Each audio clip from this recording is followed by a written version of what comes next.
Udah direcord ya?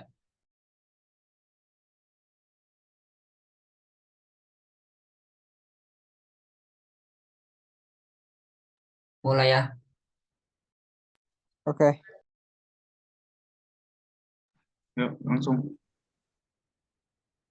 Assalamualaikum warahmatullahi wabarakatuh. Salam, Om Swastiastu, Namo Buddhaya, Salam Kebajikan.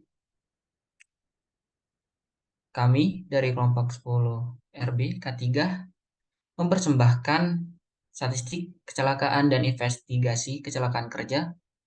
Dan kami juga memiliki quotes yakni we win all of you ideas, not just the good honest. Jadi, kita harus berani menyampaikan ide yang kita miliki. Jangan hanya pendiam dan tidak disampaikan ketika memiliki suatu ide. Neski.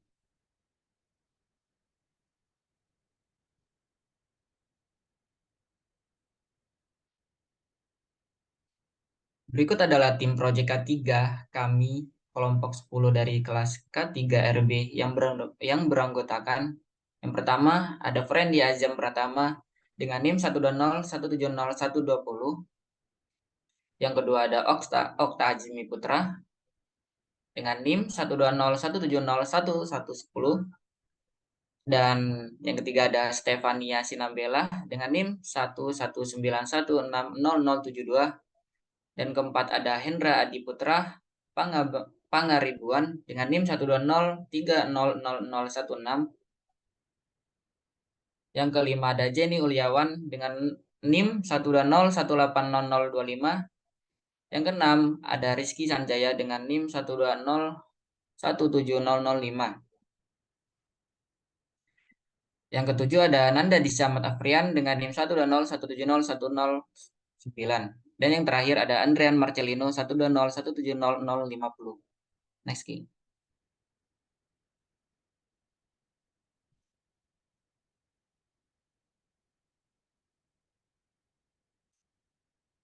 Nah, di selanjutnya ada 4 pembahasan. Yang pertama ada pendahuluan, yang kedua ada penyebab dan akibat kerugian, yang ketiga ada pengendalian kecelakaan dan perhitungan tingkat kecelakaan, dan yang terakhir ada kesimpulan. Next key.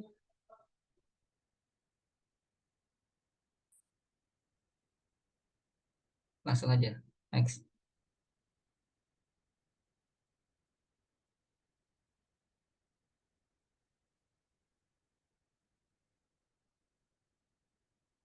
Jadi, untuk latar belakang ialah statistik kecelakaan kerja merupakan salah satu bentuk upaya peningkatan keselamatan pada perusahaan dalam bentuk penilaian kinerja K3.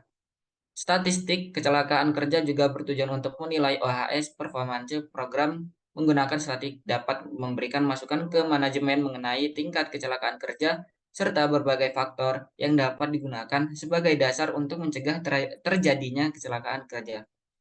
Pada tahun 2022 saja terdapat 265334 kasus kecelakaan kerja. Banyak diantaranya menyebabkan kematian dan cacat seumur hidup. Banyak potensi bahaya yang dapat terjadi antara lain terpapar radiasi kimia, infeksi, sangatan listrik, dan terjatuh atau terbentur. Potensi berbahaya pada saat bekerja juga dapat terjadi karena faktor dari manusianya sendiri, atau biasa disebut human error, dan juga faktor dari luar manusia seperti dari material, peralatan, dan lingkungan.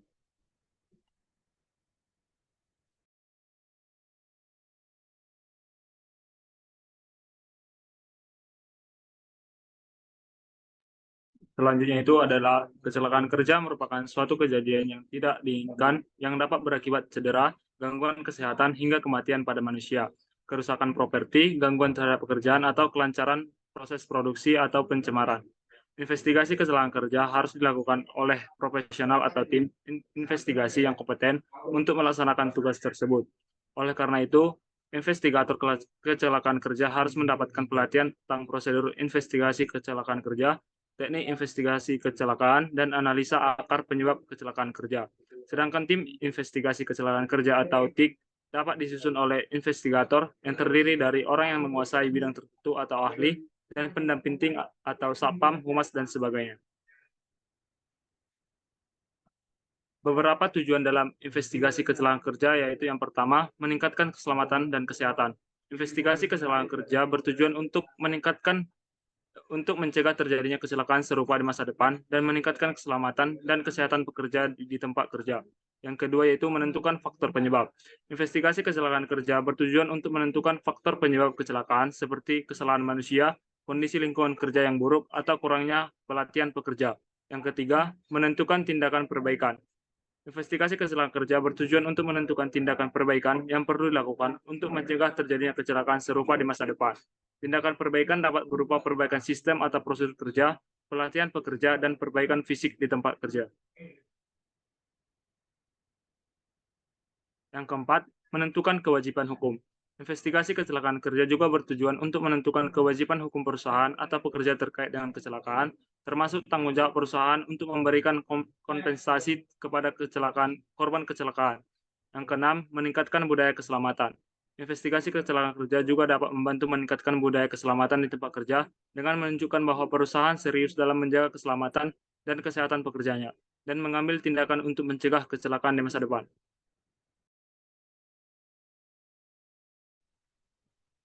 Berikutnya, penyebab dan akibat kerugian. Next.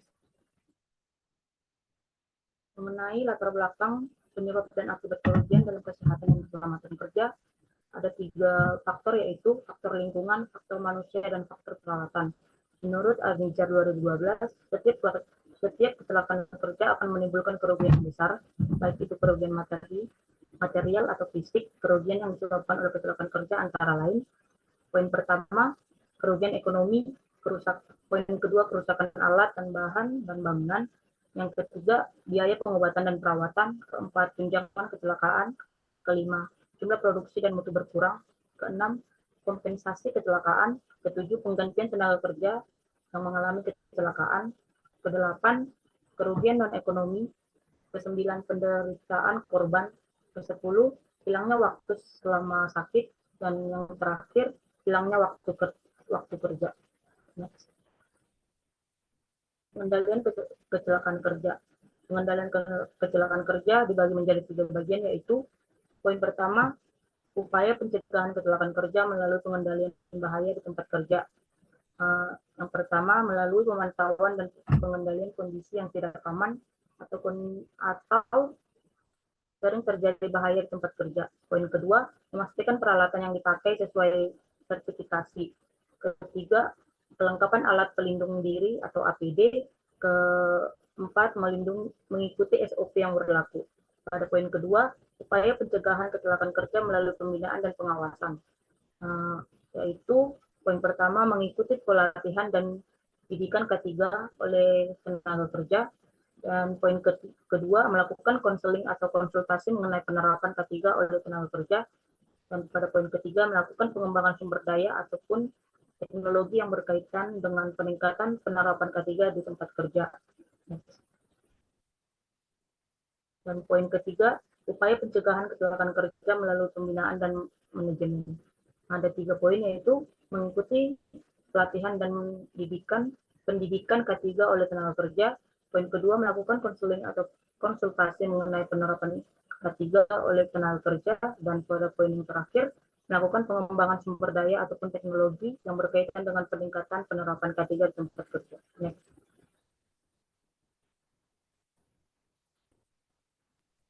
Selanjutnya, contoh tindakan tidak aman. Yang pertama, ada pencampuran bahan-bahan kimia.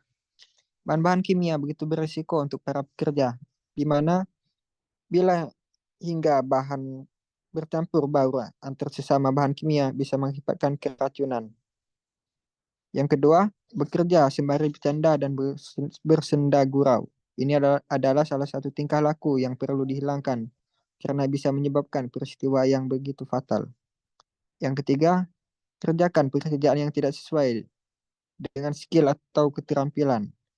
Dalam melakukan pekerjaan, kita mesti kuasai bagian pekerjaan itu. Hal semacam ini karena supaya bisa menghindar terjadinya kekeliruan dan kecelakaan masa datang. Poin keempat, tidak melakukan prosedur kerja dengan baik. Para pekerja yang tidak melakukan prosedur kerja hingga dengan baik akan mengakibatkan kerugian untuk perusahaan tempat ia bekerja, terutama untuk para pekerja tersebut. Contoh kondisi tidak aman. Yang pertama, tempat kerja yang tidak penuhi standar persyaratan. Tempat kerja yang tidak penuhi standar atau persyaratan kesehatan dan keselamatan kerja bisa menyebabkan penurunan daya produksi dan produktivitas. Yang kedua, alat pelindung diri yang tidak sesuai dengan standar yang sudah ditentukan. Perusahaan mesti sediakan alat pelindung diri atau APD yang cukup dan sesuai dengan standar yang sudah diputuskan. Yang ketiga, kebisingan di tempat kerja. Suara bising bisa mengganggu konsentrasi para pekerja dan melakukan tugasnya yang dimaksud dengan kebisingan. Yang keempat, perlakukan yang tidak mengasihkan dari atasan. Seorang pemimpin yang baik, yaitu pemimpin yang bisa memanage anak buahnya supaya bisa bekerja dengan baik dan profesional.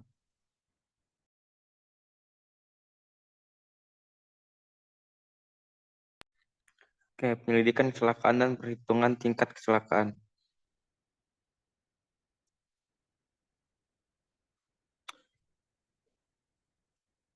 Berikut ada 7 langkah dalam penyidikan kecelakaan kerja. Yang pertama, selekasnya kumpulkan semua info berkaitan dengan, dan yang kedua membuat tim investigasi. Yang ketiga, meruntutkan peristiwa kecelakaan kerja. Yang keempat, mengidentifikasi semua kontrol. Yang kelima, mengidentifikasikan akar penyebab. Yang keenam, buat referensi setelah akar pemicu diidentifikasi. Yang ketujuh, buat laporan. Oke, perhitungan kecelakaan.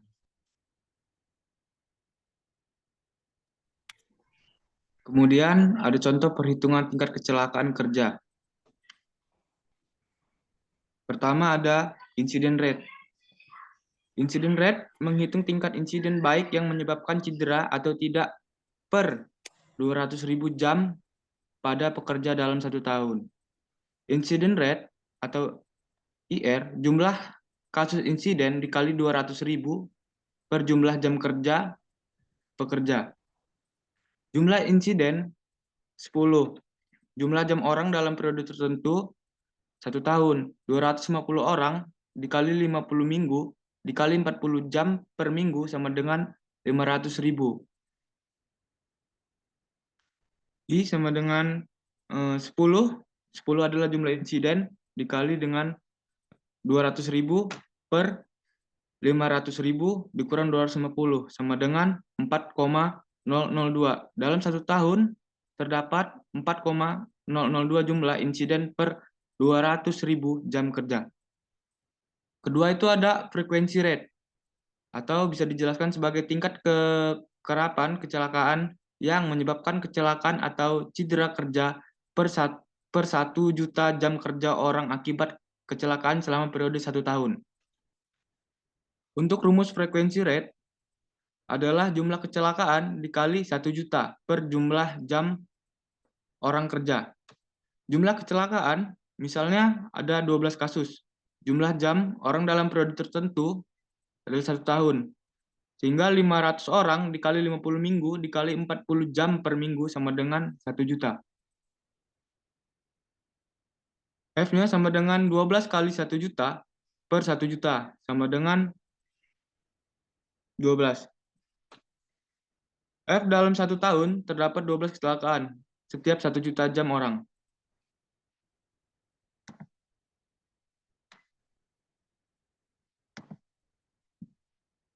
Perhitungan tingkat kecelakaan.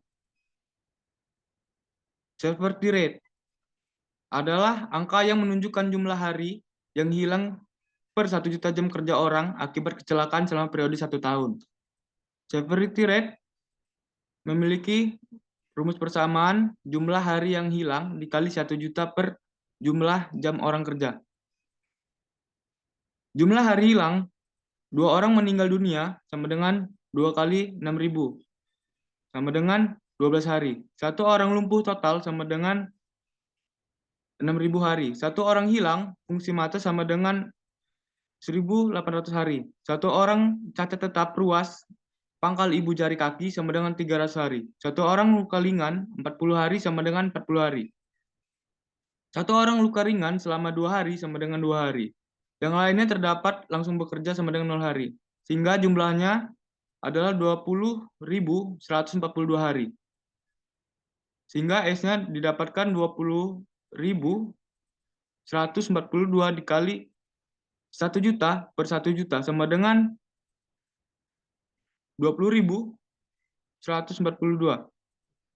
Setiap 1 tahun terdapat 20.142 hari yang hilang dari setiap 1 juta jam orang. Permen 1 2007 tentang penghargaan K3, SMK 3 ANSI OSA.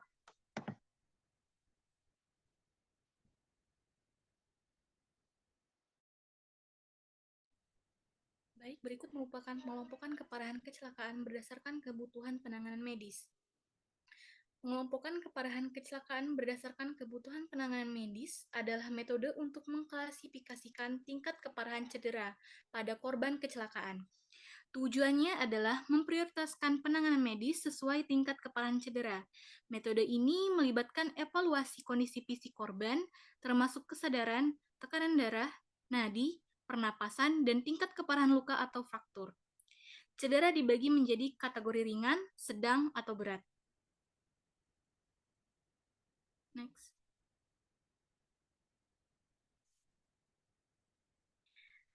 Cedera ringan dapat ditangani dengan perawatan dasar seperti pembersihan luka dan perban. Sedangkan cedera sedang memerlukan perawatan lebih lanjut seperti penjahitan luka atau pemasangan gips. Lalu cedera berat melibatkan kondisi mengancam nyawa dan memerlukan penanganan segera seperti pembedahan atau intervensi medis intensif.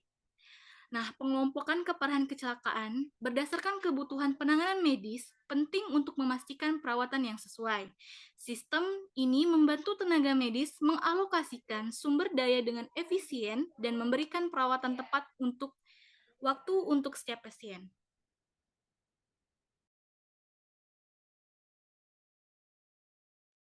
Baik, selanjutnya ada kesimpulan.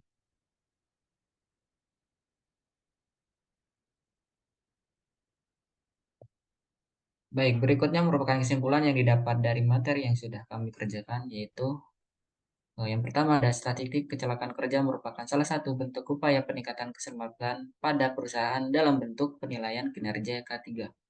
Yang kedua ada tujuan investigasi kecelakaan kerja adalah meningkatkan keselamatan dan kesehatan investigasi kecelakaan kerja. Bertujuan untuk mencegah terjadinya kecelakaan serupa di masa depan dan meningkatkan keselamatan dan kesehatan pekerja di tempat kerja.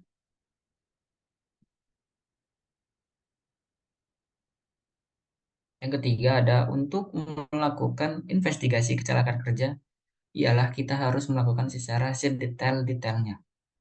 Yang terakhir ada kecelakaan kerja merupakan suatu kejadian yang tidak diinginkan yang dapat berakibat cedera, gangguan kesehatan, hingga kematian pada manusia, kerusakan properti, gangguan terhadap pekerjaan, kelancaran proses produksi, atau pencemaran. Jadi, jangan berhenti menyampaikan ide yang kita miliki. Berhenti untuk menjadi seseorang yang mudah menyerah dalam menjalani hidup ini. Eksplor terus potensi yang kita miliki dengan memberikan aspirasi yang mumpuni. Selalu ingat akan ada kesuksesan di balik gagalnya percobaan yang sedang dilalui. Kami dari kelompok 10 RBK3 memohon maaf apabila terdapat kalimat atau perilaku yang membuat tersinggung teman-teman. Jika kalau ada salah kata, mohon dibicarakan, bukan malah menghilang, lalu mencari pengganti yang baru. Terima kasih atas atensinya. Wassalamualaikum warahmatullahi wabarakatuh.